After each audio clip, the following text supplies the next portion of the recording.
Hello viewers, இன்றைக்கி நம்ம பார்க்க போகிற ரெசிபி என்னன்னு பார்த்தீங்கன்னா பருப்பு கோலா உருண்டை குழம்பு. இதுக்கு தேவையான பொருட்கள்லாம் என்னென்னு பார்க்கலாம். முதல்ல உருண்டை செய்யறதுக்கு துவரம்பருப்பு அரை கப்பு, கடலை பருப்பு அரை கப்பு, காய்ந்த மிளகாய் 5, தேங்காய் துருவல் 1 கப்பு, சோம்பு 1 டீஸ்பூன், சீரகம் 1 டீஸ்பூன், வெங்காயம் 1, உப்பு தேவையான அளவு. இது எப்படி செய்யலான்னு பார்க்கலாம். முதல்ல பருப்புகளை 2 மணி நேரம் ஊற வச்சு தண்ணீர் வடித்து மிக்சியில் போட்டு கொரப்பாக அரைச்சி ஒரு பாத்திரத்தில் போட்டுக்கோங்க.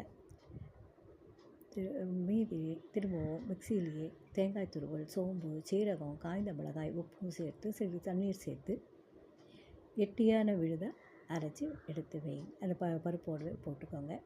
வெங்காயத்தை பொடியாக நறுக்கி சிறிது கொத்தமல்லியும் சேர்த்து நல்லா கெட்டியாக நல்லா பிசைஞ்சு சிறு சிறு உருண்டைகளாக்கி கடாயில் எண்ணெய் விட்டு காஞ்சதும் இந்த உருண்டைகளை பொரித்து எடுத்து தனியாக வைங்க. அடுத்து குழம்பு செய்கிறதுக்கு தேவையான பொருட்கள்லாம் என்னென்னு பார்க்கலாம். வெங்காயம் 3, தக்காளி 4, சாம்பார் பொடி 2 டேபிள் ஸ்பூன், மஞ்சள் தூள் 1 டீஸ்பூன், நீர்த்த புளி கரைசல் 2 கப்பு, உப்பு, கருவேப்பிலை தேவையான அளவு, கெட்டியான தேங்காய் பால் அரை கப்பு, கடுகு 1 டீஸ்பூன், உளுத்தம்பருப்பு 1 டீஸ்பூன், உப்பு, எண்ணெய் தேவையான அளவு. இது எப்படி செய்யலான்னு பார்க்கலாம்.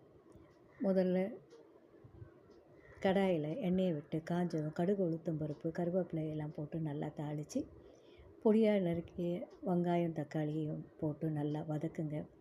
ஓரளவுக்கு நல்லா வதங்கினதும் இந்த சாம்பார் பொடி, மஞ்சள் தூள், புளி கரைசல், உப்பு சேர்த்து நல்லா கொதிக்க விடுங்க.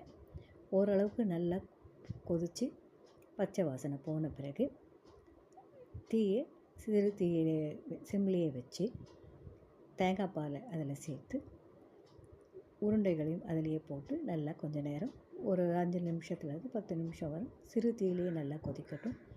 எல்லாம் ஓரளவுக்கு நல்லா கலந்து குழம்பு ஓரளவுக்கு நல்லா கெட்டியானதும் கருவேப்பிலை தூவி இறக்குங்க. இதுவே கோலா உருண்டை குழம்பு செய்கிற முறையாகும்.